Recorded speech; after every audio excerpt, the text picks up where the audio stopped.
absolutely, I think shooting log is one of those. Figuring out your exposure is probably one of the very first things you should learn.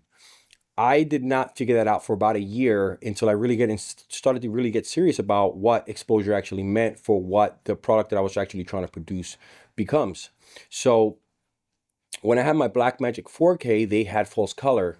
False color is a really great way to figure out what your exposure actually looks like, but not every camera has it.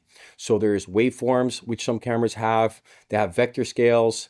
I'm sorry, not vector scales. They have, I forget what this other metering that some cameras use. I only use, waveforms, and I use false color, to be honest. But there is a lot of value to learning what your camera has to offer. So really dig into that setting and figure out, take some B-roll and figure out what looks like what.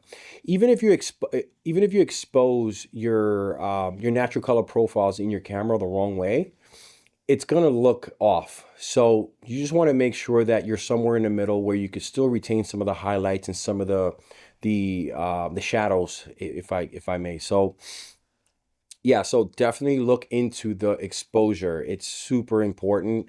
I know that they talk about like exposure triangles and all that other stuff. Just know that, it's important, and you should spend some time, probably a lot of time, on that specific subject when you first start your videography journey.